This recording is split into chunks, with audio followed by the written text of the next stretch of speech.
ನಮಸ್ಕಾರ. ಮೀಡಿಯಾ ಬಾಕ್ಸ್ಗೆ ಸ್ವಾಗತ. ಒಂದು ಇಂಟ್ರೆಸ್ಟಿಂಗ್ ಆದಂಥ ವಿಷಯದ ಜೊತೆ ನಿಮ್ಮ ಮುಂದೆ ಬಂದಿದ್ದೀನಿ.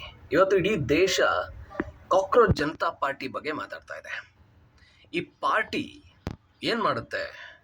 ಇದು ಬಿ ಜೆ ಪಿಗಿಂತ ಹೆಚ್ಚು ಫಾಲೋವರ್ಸನ್ನು ಮಾಡಿಕೊಂಡಿದೆ ಇನ್ಸ್ಟಾಗ್ರಾಮ್ನಲ್ಲಿ.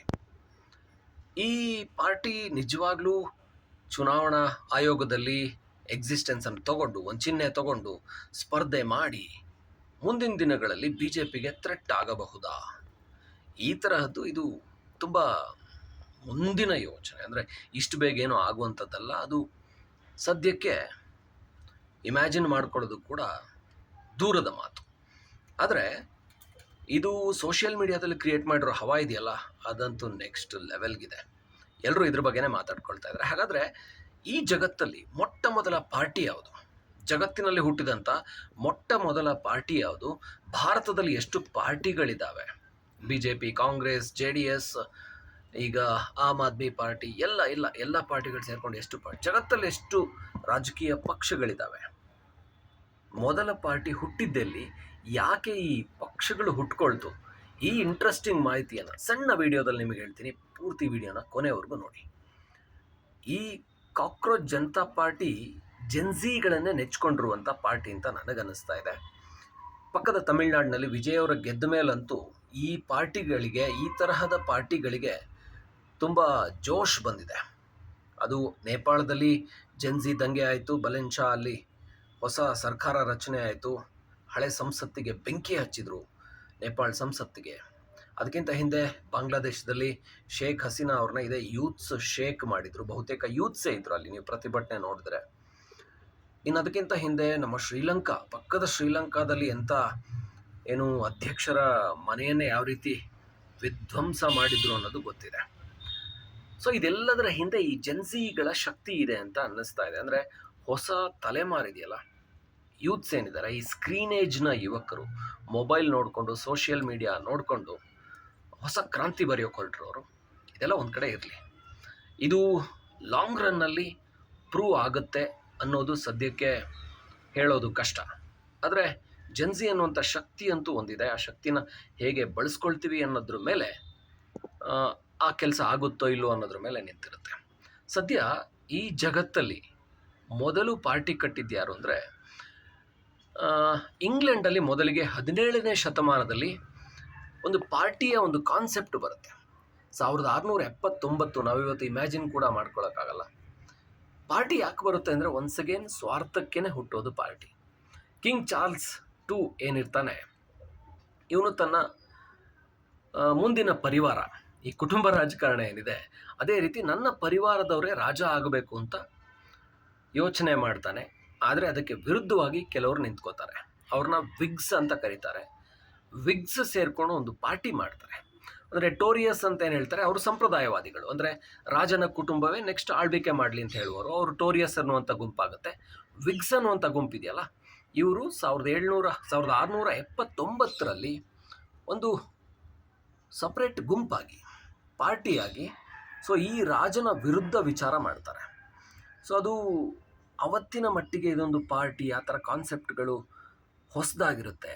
ಸೊ ಇದು 1679ರಲ್ಲೇ ಮೊದಲ ಪಾರ್ಟಿ. ಆ ಪಾರ್ಟಿಯ ಕಾನ್ಸೆಪ್ಟ್ ಬರುತ್ತೆ. ಆದರೆ ಅಸಲಿಗೆ ಈ ಪಾರ್ಟಿಯನ್ನು ಗುರುತಿಸೋದು ಯಾವಾಗ ಅಂದರೆ 1789ರಲ್ಲಿ.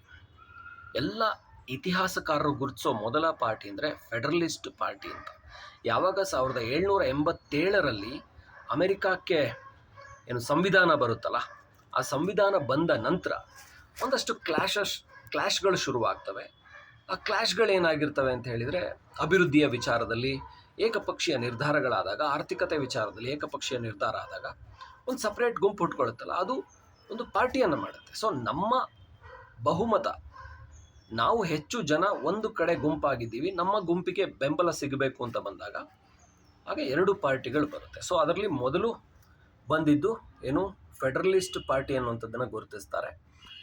ಹ್ಯಾಮಿಲ್ಟನ್ ವರ್ಸಸ್ ಥಾಮಸ್ ಜೆಫರ್ಸನ್, ಹಾಗೆಯೇ ಜೇಮ್ಸ್ ಮ್ಯಾಡಿಸನ್. ಇವರು ಏನು ಹ್ಯಾಮಿಲ್ಟನ್ ಏನು ಮಾಡ್ತಾರಲ್ಲ, ಅದರ ವಿರುದ್ಧ ಥಾಮಸ್ ಜೆಫರ್ಸನ್, ಜೇಮ್ಸ್ ಮ್ಯಾಡಿಸನ್ ನಿಂತ್ಕೊಳ್ತಾರೆ. ಅವರು ಕಟ್ಟಿದಂಥ ಪಾರ್ಟಿನೇ Democratic and Republican party. Thomas Jefferson ಹಾಗೆ ಜೇಮ್ಸ್ ಮ್ಯಾಡಿಸನ್ ಏನು ಕಟ್ತಾರಲ್ಲ ಅದನ್ನೇ ಡೆಮೊಕ್ರೆಟಿಕ್ ಆ್ಯಂಡ್ ರಿಪಬ್ಲಿಕನ್ ಪಾರ್ಟಿ ಅಂತ ಕರೀತಾರೆ. ಸೊ ಇಲ್ಲಿ ಅಮೆರಿಕಾದಲ್ಲಿ ಮೊದಲಿಗೆ ಗುರುತಿಸುವಂಥದ್ದು ಏನು ಫೆಡರಲಿಸ್ಟ್ ಪಾರ್ಟಿ ಅಂತ ಏನು ಹೇಳ್ತಾರೆ 1789 ಆ ಪಾರ್ಟಿಯನ್ನು ಇತಿಹಾಸಕಾರರು ಮೊದಲ ಪಕ್ಷ, ರಾಜಕೀಯ ಪಕ್ಷ ಅಂತ ಗುರುತಿಸ್ತಾರೆ. ಆ ರಾಜಕೀಯ ಪಕ್ಷವನ್ನೇ ಹ್ಯಾಮಿಲ್ಟನ್ ಅವರು ಏನು ಮುನ್ನಡೆಸ್ತಾ ಇರ್ತಾರೆ. ಸೊ ಇದು ಮೊದಲ ರಾಜಕೀಯ ಪಕ್ಷ ಅಂತ ಗುರುತಿಸಲಾಗುತ್ತೆ. ಇನ್ನು ಇಂಡಿಯಾ ಅಂತ ಬಂದಾಗ ಭಾರತದಲ್ಲಿ 2,200 ಸಾವಿರದಿಂದ 2,800ರಷ್ಟು ಪಾರ್ಟಿಗಳಿವೆ ಅಂತ ದಾಖಲೆಗಳು ಹೇಳ್ತವೆ. ಭಾರತದಲ್ಲೇ 2,500ರಿಂದ 2,800 ಪಕ್ಷಗಳು ಸಕ್ರಿಯನೋ ಸಕ್ರಿಯ ಅಲ್ಲದೆ ಇರುವಂಥದ್ದು ಸೇರಿಕೊಂಡು. ಆದರೆ ಜಗತ್ತಿನಲ್ಲಿ ಎಷ್ಟು ಪಾರ್ಟಿಗಳಿದ್ದಾವೆ ಅಂದರೆ 4,000ಕ್ಕಿಂತ ಹೆಚ್ಚು ಪಕ್ಷಗಳು ಜಗತ್ತಿನಲ್ಲಿದ್ದಾವೆ. ಇಡೀ ಜಗತ್ತಲ್ಲಿ 4,000 ಪಕ್ಷ, ಅದರಲ್ಲಿ ಭಾರತದಲ್ಲೇ ಹೆಚ್ಚು ಕಡಿಮೆ 2,800 ಪಕ್ಷ ಇದ್ದಾವೆ. ಸಹಜವಾಗಿ ಜಗತ್ತಿನ 1/6 ಪಾಪ್ಯುಲೇಷನ್ ಭಾರತದಲ್ಲಿದೆ. ಜಗತ್ತಲ್ಲಿ ಒಂದು 850 ಕೋಟಿ ಜನ ಇದ್ದರೆ ಭಾರತದಲ್ಲಿ ಒಂದು 150 ಕೋಟಿ ಜನ ಇದ್ದಾರೆ. 850-900 ಕೋಟಿ ಜಗತ್ತಿನ ಜನಸಂಖ್ಯೆ ಅಂದರೆ ಭಾರತದ ಜನಸಂಖ್ಯೆ 1.5 ಕೋಟಿ ಅಂದರೆ ಅಷ್ಟರ ಮಟ್ಟಿಗೆ ಭಾರತದಲ್ಲಿ ಪಾರ್ಟಿಗಳು ಕೂಡ ಇದ್ದಾವೆ. ಆದರೆ ಸಕ್ರಿಯ ಪಾರ್ಟಿಗಳು ತುಂಬ ಕಡಿಮೆ. ಅಂಥದ್ರಲ್ಲಿ ಜಗತ್ತಿನ ಅತಿ ದೊಡ್ಡ ಪಕ್ಷ, ಅತ್ಯಂತ ಹೆಚ್ಚು ಸದಸ್ಯರನ್ನು ಹೊಂದಿರುವಂಥ, ಸಕ್ರಿಯ ಸದಸ್ಯರನ್ನು ಹೊಂದಿರುವಂಥ ಬಿ ಜೆ ಪಿಯ ಸದಸ್ಯತ್ವ ಇರೋದಕ್ಕೆ ಸವಾಲು ಎಸೀತಾ ಇರುವಂಥದ್ದು ಈಗ ಇನ್ಸ್ಟಾಗ್ರಾಮ್ನಲ್ಲಿ ಕಾಕ್ರೋಚ್ ಜನತಾ ಪಾರ್ಟಿ ಅನ್ನುವಂಥದ್ದು.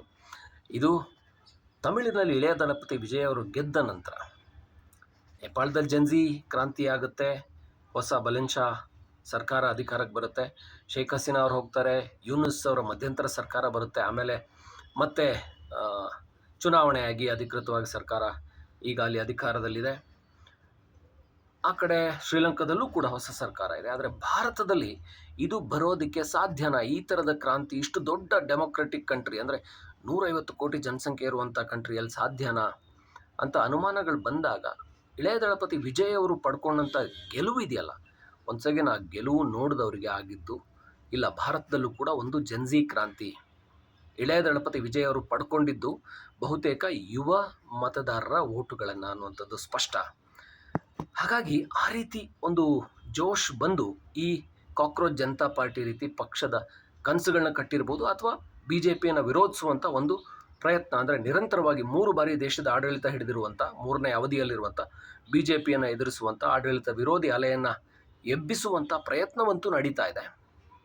ಎಷ್ಟರ ಮಟ್ಟಿಗೆ ಸಕ್ಸಸ್ ಆಗುತ್ತೋ ಗೊತ್ತಿಲ್ಲ. ಯಾಕೆಂದರೆ ಇನ್ಸ್ಟಾಗ್ರಾಮ್ನಲ್ಲಿ ಬಂದವರು ಅಥವಾ ಏನು 20 ಮಿಲಿಯನ್ 25 ಮಿಲಿಯನ್ ಮೆಂಬರ್ಸ್ ಏನು ಆಗ್ತಾ ಇದ್ದಾರೆ, ಅವರು ಮತ ಹಾಕ್ತಾರೆ ಅನ್ನೋಂಥ ಗ್ಯಾರಂಟಿ ಇಲ್ಲ. ಅವರೆಲ್ಲರೂ ಕೂಡ ವೋಟ್ ಹಾಕಿದರೂ ಕೂಡ ದೇಶದಲ್ಲಿ ಎಷ್ಟು ಮತಗಳು ಬರ್ಬೋದು, ಒಂದು 2.5 ಕೋಟಿ 3 ಕೋಟಿ 5 ಕೋಟಿ ಅಷ್ಟು ಮತಗಳು ಬಂದರೂ ಕೂಡ ದೇಶದ ಅಧಿಕಾರವನ್ನು ಹಿಡಿಲಿಕ್ಕೆ ಬದಲಾಯಿಸಲಿಕ್ಕೆ ಸಾಧ್ಯ ಇಲ್ಲ ಅನ್ನುವಂಥದ್ದು ಮೇಲ್ನೋಟಕ್ಕೆ ಕಾಣಿಸ್ತಾ ಇರುವಂಥದ್ದು. ಇದು ಜಗತ್ತಿನ ಪಾರ್ಟಿಯ ಅಂದಾಜು ಲೆಕ್ಕಾಚಾರ ನಮಗನ್ಸಿದ್ದು. ಸೊ ಮತ್ತಷ್ಟು ಈ ರೀತಿಯ ಸುದ್ದಿಗಳ ಜೊತೆ ನಿಮ್ಮ ಮುಂದೆ ಬರ್ತಾ ಇರ್ತೀವಿ. ನೋಡ್ತಾ ಇರಿ ಮೀಡಿಯಾ